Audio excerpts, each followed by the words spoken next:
आप ये कह रहे हैं, आप हमारी बात को मान रहे हैं, लेकिन क्या संवैधानिक संस्था होने के नाते, जिसको बार बार हम कह रहे हैं कि यूपीएससी एक ऑटोनॉमस बॉडी है और जिस तरह से यूपीएससी ने फैसला लिया उस पर आज भी कायम है, अगर सरकार के इस जवाब को भी, पार्लियामेंट के जवाब को भी देखें तो उससे यही लगता है कि यूपीएससी ने जो सीसेट का स्टैंड लिया उस पर आज भी कायम है, तो सरकार की इस पूरी कवायद का कुछ अर्थ निकल रहा है। मैं दो तीन बातें कहूंगा। संबित की लगभग सारी बातों से मैं असंतुष्ट हूँ, विरोध करूंगा हर बात का पॉइंट्स में। पहली बात वो ये कह रहे हैं कि लार्जर सेक्शन की प्रॉब्लम को सॉल्व कर दिया गया है, ये एकदम गलत बात है। लार्जर सेक्शन को दिक्कत 8 क्वेश्चन से नहीं थी, 8 क्वेश्चन केवल 20 नंबर के, 35 क्वेश्चन जो लगभग 80 नंबर के, उनमें ट्रांसलेशन की दिक्कत है। ट्रांसलेशन की दिक्कत क्या होती है, मैं आपको एग्जाम्पल देता हूँ। आज के एग्जाम्पल लीजिए, विजय सिंह साहब जो यूपीएससी के मेंबर थे, सीसेट को लाने में उनकी भूमिका थी, आज उन्होंने एक स्टेटमेंट दी अखबार में, मैं आपको दो हिंदी में इंग्लिश में पढ़ के सुनाता हूँ। इंग्लिश में लिखा है, Mr. Vijay Singh said the government succumbed to the goons lobby while saying that marks of the English comprehension paper in the preliminary exam should be excluded for merit or gradation. इसका मतलब जो मैं समझ पा रहा हूँ वो ये है, उन्होंने कहा कि गुंडा लॉबी के सामने सरकार झुक गई, जबकि साथ में ये भी कहा कि इंग्लिश के नंबर नहीं जोड़ने चाहिए। इसका ट्रांसलेशन हिंदी के अखबार में, उसी अखबार में क्या, उसको सुन लीजिए। लिखा है, अंग्रेजी के मार्क्स को हटाकर गुंडों की लॉबी के सामने सरकार ने घुटने टेक दिए हैं। ये दिक्कत है। आज के ही अखबार में यूपीएससी के ही मेंबर की स्टेटमेंट इंग्लिश में क्या है और हिंदी में क्या है, एक ही अखबार में अलग अलग है। ऐसे क्वेश्चन से आप बच्चों से क्वेश्चन पूछते हैं प्रीलिम्स में, 35 क्वेश्चन ऐसे आते हैं 80 नंबर के, उनके आंसर गलत हो जाते हैं, आंसर गलत होते हैं, बाहर निकल जाते हैं। फिर आप कहते हैं हमने ग्रॉस इंटरेस्ट में, कॉमन इंटरेस्ट में ऐसा कर दिया। पहली बात, बेसिक प्रॉब्लम सॉल्व नहीं हुई। इस बेसिक प्रॉब्लम की जड़ क्या है, थोड़ा सा उसके ऊपर मैं नजर डालना चाहती हूँ दिव्य। ये जो आप कह रहे हैं ना कि ये ऐसे सवाल होते हैं और इसकी वजह से प्रॉब्लम आती है, ये पेपर है, अंग्रेजी का पेपर है, मेरे पास भी है। ये जो 20 नंबर हटाए गए हैं, जो या जो जिसको मेरिट में ना जोड़ने की बात कही गई है, अंग्रेजी का जो कंपलसरी पेपर था उसका एक सवाल है। ये सवाल को अगर मैं पढ़ दूं तो अंदाजा लग जाएगा लोगों को कि दरअसल किस स्टैंडर्ड के सवाल पूछे जा रहे हैं और क्यों नहीं आपके छात्र। उससे पहले एक बात को समझ लीजिए, इसके स्टैंडर्ड से कोई दिक्कत नहीं। हाँ। ये 10वीं क्लास के सवाल हैं, आसान सवाल है, इससे कोई दिक्कत नहीं। ये 10वीं से भी कम, चलिए मान लिया। हाँ। मेन एग्जाम में 300 नंबर का इंग्लिश का पेपर हमेशा से होता है, क्वालिफाइंग है। हाँ। जब वो होता ही है तो उसमें दिक्कत क्या थी, इसकी क्या जरूरत थी? अगर इसकी जरूरत थी तो साथ में 8 क्वेश्चन भारतीय भाषाओं के भी क्यों नहीं है, बराबर क्यों नहीं है? हम तो पहले भी नहीं होते थे, जब आपने एग्जाम दिया था तब भी नहीं होता था, जब आपने एग्जाम दिया था तब भी नहीं होता था। 3 साल पहले आया है, तब पेपर था ही नहीं है वाला। ये तो पेपर अभी आया है 2011 में। आपने 2011 में पहली बार कहा कि एक लैंग्वेज से सवाल पूछेंगे, बाकियों के नहीं पूछेंगे। भेदभाव की समस्या, इंग्लिश से कौन परेशान है? मान लीजिए कि एक गांव का बच्चा 8 में से एक सवाल गलत कर दे, एक तो गलत कर सकता है, एक सवाल गलत होने के 2.5 नंबर कट गए और नेगेटिव मार्किंग है 0.8 और कट गए, 3.33 कट गए। एक नंबर पे 1000 लोग बाहर हो जाते हैं। 3 नंबर गलत होने पे, एक सवाल एक नंबर पे। हाँ। और एक सवाल गलत होने पे 3.33 का नुकसान होता है उसको। ये कोई नहीं कह रहा कि मुश्किल पैसेज है, लेकिन जो पैसेज आपके लिए आसान है वो गांव के बच्चे के लिए मुश्किल हो सकता है। आसानी का फैसला कौन करेगा? नहीं, लेकिन बात यह है दिव्य कि अगर आप सिविल सर्वेंट बनना चाहते हैं, देश की सर्वोत्तम नौकरी में जाना चाहते हैं, तो आप अपने लिए क्या स्टैंडर्ड चाहते हैं? कोई मना नहीं कर रहा। आप इंग्लिश मेंस में क्वालिफाइंग पेपर लेते हैं, लीजिए। हाँ। लेते ही हैं, हिंदी का भी होता है, रीजनल लैंग्वेज का भी होता है, इंग्लिश का भी होता है, इसमें दिक्कत क्या है? उसको टफ कर दीजिए। आप पहले राउंड में सीसेट को इंट्रोड्यूस, एक मिनट, प्रीलिम्स के राउंड में ही आपने 70% पॉपुलेशन को बाहर कर दिया। यूपीएससी के मेंबर KS चेलम, आज के अखबार में उनका लेख है हिंदू में, वो लिख रहे हैं कि सीसेट गलत है क्योंकि 70% लोगों को, गांव के लोगों को बाहर कर देता है। KS चेलम का आर्टिकल है हिंदू में, आज उसको पढ़िए, इससे भी संतोष ना मिले। नहीं, सवाल ये है कि आपको अगर लड़ाई लड़नी है तो आप उस व्यवस्था के खिलाफ लड़ाई लड़िए जिस व्यवस्था ने हिंदी मीडियम की पढ़ाई को इतना कमजोर कर दिया कि एक वक्त में हिंदी मीडियम से पढ़ के टॉप करने वाले IAS ऑफिसर आज की स्थिति में वो कह रहे हैं, वो खुद मान रहे हैं कि आज हिंदी मीडियम का बच्चा इसको क्वालिफाई नहीं कर सकता क्योंकि उसकी पढ़ाई का स्टैंडर्ड ही वो नहीं है। पढ़ाई का स्टैंडर्ड खराब करने की लेकिन बावजूद इसके आप लोगों ने इसको इंट्रोड्यूस क्यों किया, मुझे ये बताइए। क्योंकि आज जिस तरह से हजारों लाखों बच्चे इसका विरोध कर रहे हैं, एक तरह से राजनीतिक मुद्दा बन चुका है ये। आप या तमाम आप जैसे यूपीएससी को समर्थन देने वाले लोग फिर भी ये मान रहे हैं कि ये सीसैट का पैटर्न बिल्कुल ठीक है और हमारे देश के सिविल सेवा में आने वाले लोगों को इसको क्वालिफाई करना जरूरी है?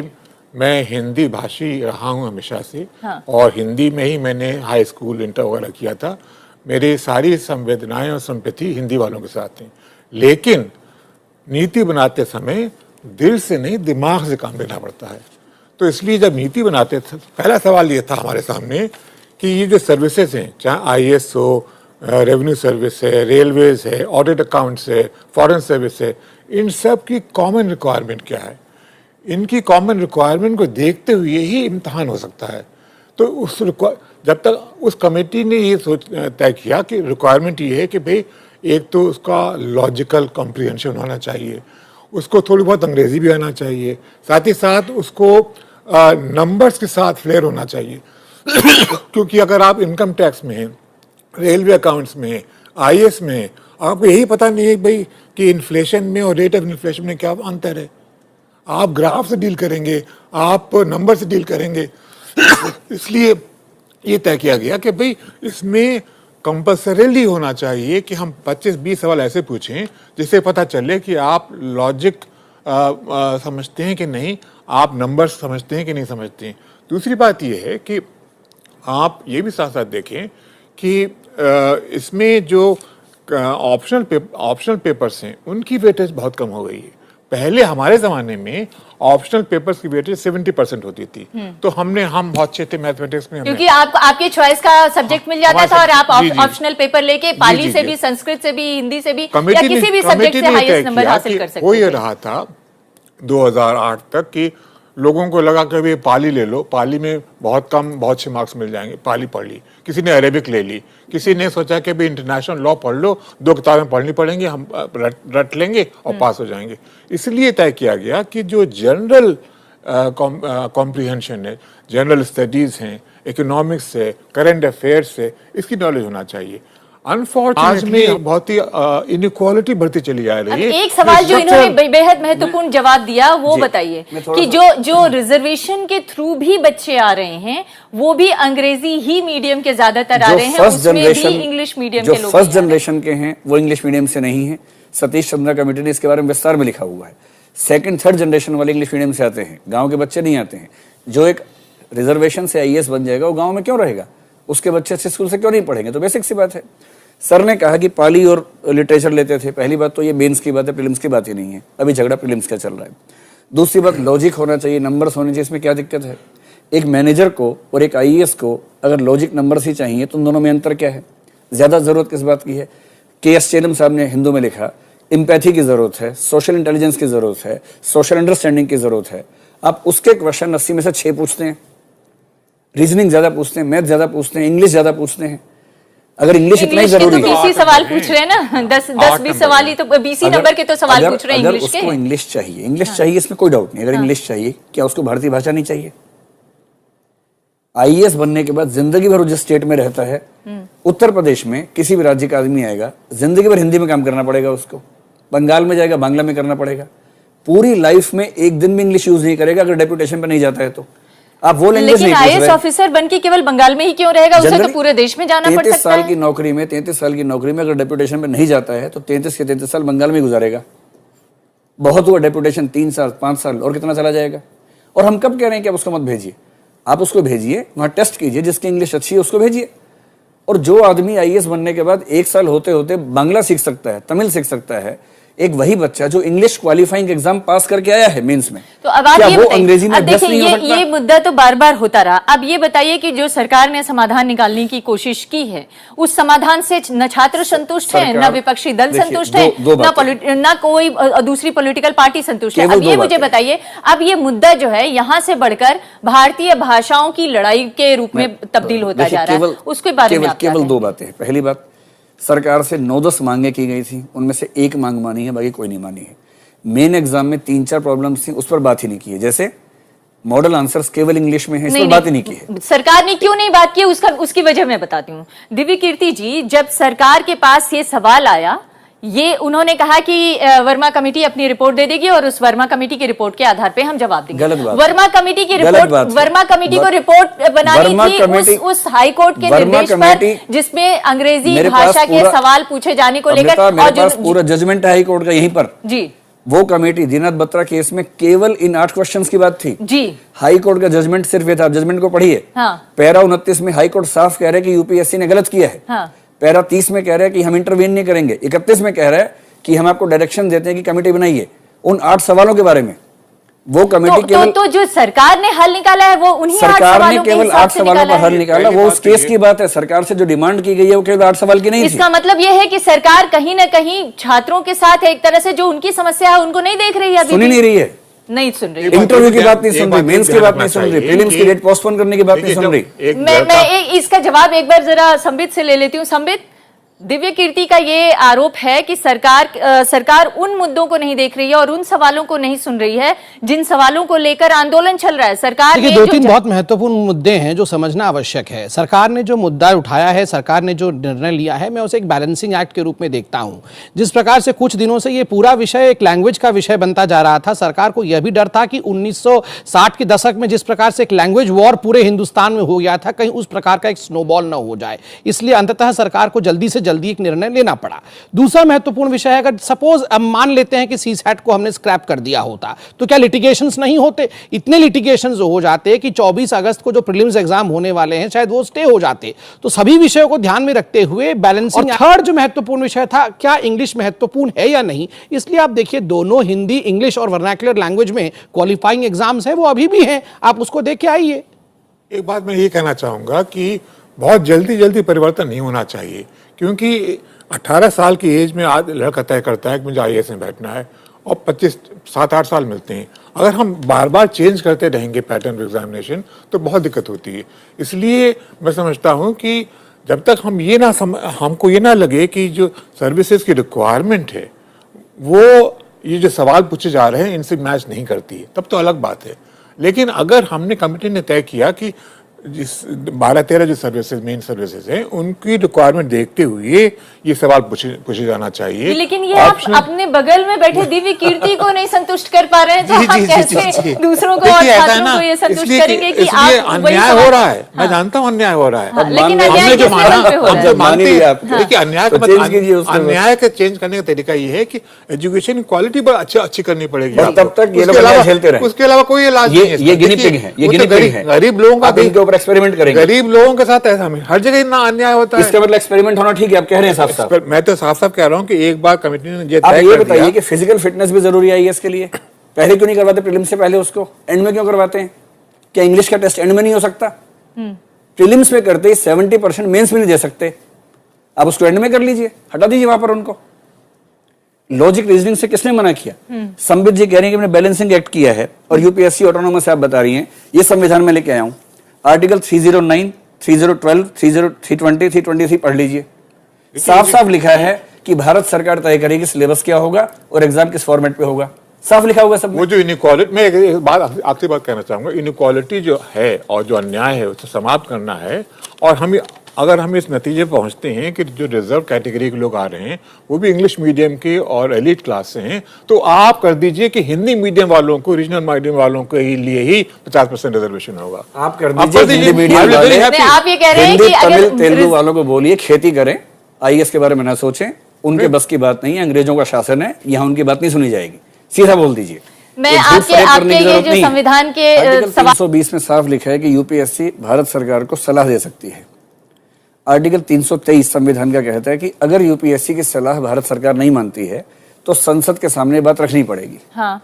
अगर सलाह ना माने यूपीएससी की, संसद में सब पार्टियां समर्थन कर रही हैं, सरकार को क्या दिक्कत है? नहीं, लेकिन सरकार संविधान यही सलाह की एग्जाम पोस्टपोन नहीं करेगी, संशोधन करेगी ना? नहीं, क्यों करेगी? कोई संशोधन नहीं करेगी। संविधान में लिखा हुआ है कि 320 के तहत 323 में अगर यूपीएससी की रिपोर्ट का कोई अंश सरकार नहीं मानती है तो संसद में पेश करेगी। सामान्य संकल्प है, सामान्य प्रस्ताव है, संविधान संशोधन तो बहुत आप उसको पढ़ के सुनाइए, क्योंकि जहां तक मेरी जानकारी है उसके मुताबिक अगर सरकार, आप बिल्कुल सही कह रहे हैं कि यूपीएससी को शासन आदेश दे सकती है, ऐसा कोई ऑटोनोमस बॉडी नहीं है जो कि यूपीएससी उसमें लिखा हुआ है, और साफ-साफ इंडियन लिखा हुआ सर्विसेज है। एक्ट में लिखा हुआ है साफ-साफ, मैं वो भी लाया हूं। लेकिन इसके लिए इससे परिवर्तन करने से कोई फर्क नहीं पड़ेगा। आप देखेंगे फिर भी इंग्लिश मीडियम के लोग आते रहेंगे, क्योंकि इस अंग्रेजी इंग्लिश का सवाल मीडियम से नहीं है, किसी को दिक्कत नहीं है, अंग्रेजी का उनको सवाल आना नहीं चाहिए, है, उनको आना अंग्रेजी चाहिए। सवाल इस बात का है कि आप डिस्क्रिमिनेशन देखेंगे से दिक्कत है। जब ये जब चेंजेस नहीं हुए थे, मैं तो डायरेक्टर था 92 से 96 तक, आप देखेंगे 70% लड़के जो थे लाल बहादुर एकेडमी की, जी लाल बहादुर IAS एकेडमी जी की। IAS एकेडमी का जी। 70% लड़के इंजीनियरिंग बैकग्राउंड के थे। क्यों? क्योंकि आज हुई रहा है कि जो अच्छे बच्चे होते हैं पढ़ने में, they want to become engineers, चले आते हैं, आ जाते हैं, और जो खराब बच्चे होते हैं, जो पढ़ने अच्छे नहीं होते, वो फिलॉसफी पढ़ते हम हैं। वेलकम करते हैं, इंग्लिश वाले हैं, इंजीनियर्स हैं, हमें कोई दिक्कत नहीं, हमें डिस्क्रिमिनेशन से दिक्कत है। नहीं, और इंग्लिश मीडियम के भी जो सवाल कई ये लोग नहीं है, समझते हैं इस सवाल बात ये को। नहीं है कि इंग्लिश और हिंदी, देखिए आपके उसी बिहार यूपी से तमाम नहीं, मैं बच्चे, यूपी बिहार से, मैं हरियाणा से। मैं जो हिंदी वाले लोग जो विरोध प्रदर्शन कर रहे हैं, मैं उनकी बात कर रही हूँ। तमिलनाडु में भी हो रहा है, आंध्र प्रदेश में भी, Over-representation है मध्य आज। प्रदेश में भी, राजस्थान में भी, उत्तराखंड में भी, सब जगह हो ये रहा है। सब हिंदी बेल्ट वाले, मैक्सिमम हिंदी बेल्ट वाले लोग हैं, तमिलनाडु, चेन्नई कैसे? लेकिन आप मैक्सिमम देखेंगे हिंदी बेल्ट वाले लोग हैं जो यहाँ पर प्रदर्शन कर रहे हैं, और जो पार्लियामेंट में जिस तरह की आवाज गूंज रही है, उसमें आज जरूर कनी- है कि कनी आज मोई- आज आज आज जो कनी है मोई ने आप बात लोगों रखी। की आज आप CPM लोगों की डी लड़ाई राजा। भाषाई लड़ाई में तब्दील होती हुई दिख रही है, लेकिन जो मुद्दा उठाया गया वो ज्यादा हिंदी वालों की तरफ से उठाया गया। बात ये नहीं है कि अब ये भाषा की लड़ाई है, बात ये है कि इसका हमारे देश में IAS बनने के लिए, देश की सर्वोत्तम नौकरी करने के लिए क्या बेसिक नॉलेज नहीं होना चाहिए? और आप जो कह रहे हैं, अगर वहां का बच्चा, अगर यूपी बिहार या हरियाणा या आंध्र प्रदेश का बच्चा अपने माध्यम में पढ़ाई करके इंजीनियर बन सकता है, मैनेजमेंट में आ सकता है, तो फिर वो IAS क्यों नहीं क्वालिफाई कर सकता है? इंजीनियर बनने के लिए लैंग्वेज की प्रोफिशिएंसी बहुत कम चाहिए, और IAS बनने के लिए मेंस के 8 पेपर में इंग्लिश में लिखने में जान निकल जाती है, इतना मुश्किल होता है। हम इतना ही तो कह रहे हैं। प्रॉब्लम तो इंग्लिश का टेस्ट, अमृता, इंग्लिश का टेस्ट 1979 से हमेशा होता है। एक भी IAS इंग्लिश पास किए बिना IAS नहीं बनता है, हमेशा से होता है। हम सिर्फ ये कह रहे हैं कि इसको प्रीलिम्स में क्यों इंट्रोड्यूस करते हो, भेदभाव क्यों करते हो, और करना है तो इंग्लिश के साथ भारतीय भाषा को भी रख दो, तो प्रीलिम्स से हटा केवल दिया एक को क्यों रखते हैं? तो प्रीलिम्स और ट्रांसलेशंस, इंग्लिश जवाब से मिल हिंदी, गया, इंग्लिश हटा दिया। ट्रांसलेशंस के 40 क्वेश्चन 80 नंबर हिंदी से इंग्लिश से हिंदी में क्यों है? हिंदी में इंडिपेंडेंट पैसेज क्यों नहीं आ सकता उसके बदले? ऐसे ऐसे ट्रांसलेशन से समझ में नहीं आते हैं। आपके पास अगर कोई उदाहरण हो तो दीजिए, क्योंकि हमारे पास तो जो अंग्रेजी के सवाल का पेपर है वो आप देखेंगे तो, मतलब मैं 6वीं 7वीं का क्वेश्चन है, मैं कहिए तो अपने दर्शकों को पढ़ के तो सुनाऊं। ट्रांसलेशन का सवाल ही नहीं है, ट्रांसलेशन वाला ये है, ये पढ़िए ना आप, पढ़िए दोनों आप भाषाओं पढ़ के में। दिखाए। नहीं, एक बात मैं एक और वाक्य बता दूं पढ़ता हूं, आप आपको, बताइए इसका मतलब एक क्या है? फैक्ट बता दूं आपको, एक वाक्य से मैं बोल देता हूं, एक वाक्य सुन लीजिए। IAS में इस समय यूपी और बिहार का ओवर रिप्रेजेंटेशन है, ये बात सही है, लेकिन यूपी बिहार से वो लड़के आते हैं जो इंग्लिश मीडियम से गए हुए हैं, लेकिन उनका ओवर रिप्रेजेंटेशन है। ये नहीं है कि पहले 60s तक होता ये था कि तमिलनाडु से या आंध्र से लोग आया करते थे।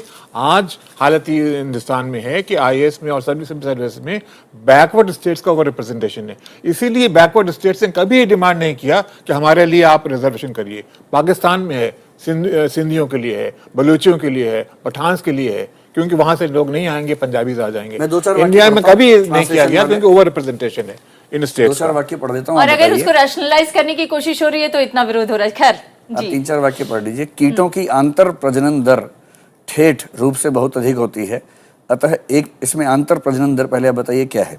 दूसरा एक वाक्य, संधिपाद कीटों के प्रत्येक कुल जिसमें द्विपंखी तथा भृंगशलभ देखिए एक दिव्य कुट की कीर्ति, सम्मिलित एक हैं। बात बताइए, अगर वो अंग्रेजी नहीं समझते हैं, अगर वो हिंदी ही समझते हैं, तो फिर क्या ये हिंदी की ट्रांसलेशन गलत है, मतलब बहुत ही देखिए, ठीक ट्रांसलेशन कर दीजिए। एक ट्रांसलेशन ये था कि सवाल था स्टील प्लांट, उन्होंने कहा लॉ पौधा। अब नहीं देखिए नहीं ऐसी नहीं, गलतियां नहीं तो लेकिन हैं। उसका प्रूफ कहीं नहीं मिला नहीं, सक्सेना जी, उसका प्रूफ कहीं नहीं मिला Proof मुझे। मिल जाएगा, मैंने उसका बहुत proof ढूंढने मिल की जाएगा। कोशिश की, वो उसका कोई प्रूफ नहीं मिला। मैंने कई सारे IAS के पेपर निकाल के देखे, जी, जी, लॉ जी। पौधा और गोली कंप्यूटर मुझे नहीं आपने मिला। सिर्फ 5 मिनट का समय दिया, थोड़ा समय दीजिए, सारे प्रूफ आपको मिल जाएंगे।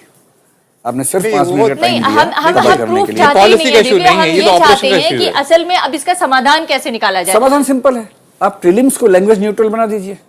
आपको IAS का एप्टीट्यूड देखना है ना, तो एक लैंग्वेज न्यूट्रल IAS बनाने के की तो लिए- बात कही जा रही है। एक IAS के लिए ज्यादा अच्छा क्या होगा कि उसमें सोशल स्किल्स हो, सोशल अंडरस्टैंडिंग हो, एम्पैथी हो, या केवल रीजनिंग और मैथ्स हो। तो अब उन सब का सोशल सवाल नहीं पूछते। अंडरस्टैंडिंग, सोशल स्किल को ही तो और- टेस्ट और करने के लिए ये comprehension। CSAT लागू किया 80 गया, यही तो ये कह रहे हैं। 80 वो कैसे किया गया वो देखिए ना, उस कमेटी में कौन कौन लोग थे। SK खन्ना कमेटी, एक मेंबर IIT के आदमी, मतलब वो ऑल इंडिया टेक्निकल एजुकेशन के हेड थे। फिर जो कमेटी बनी 3 मेंबर्स की, उसमें आईआईटी के लोग हैं। डीपी अग्रवाल साहब खुद आईआईटी के आदमी हैं, आईआईटी में प्रोफेसर रह चुके हैं। जब सारे आईआईटी के लोग मिलकर सब कुछ बनाएंगे तो रिजल्ट क्या आएगा? आप तो नहीं इसका क्या है, जवाब? हमारी कमेटी में मिस्टर अलग थे चेयरमैन, अलग जो कि वो 2000 ईस्वी की बात है। वो जो कि मैं एक सवाल, आखिरी सवाल मृदुला जी आपसे करना चाहती हूँ। अभी भी ये संघर्ष चल रहा है कि सवाल किस तरह के पूछे जाएं, अभी भी ये संघर्ष चल रहा है कि पैटर्न क्या हो और आखिर हम अपने भावी आईएएस से किस तरह की उम्मीद करते हैं। पर इसको हमें यूपीएससी पे छोड़ना चाहिए, पॉलिटिसाइजेशन नहीं होना। आप कह रही हैं पॉलिटिसाइजेशन नहीं होना चाहिए, आप क्या चाहते हैं?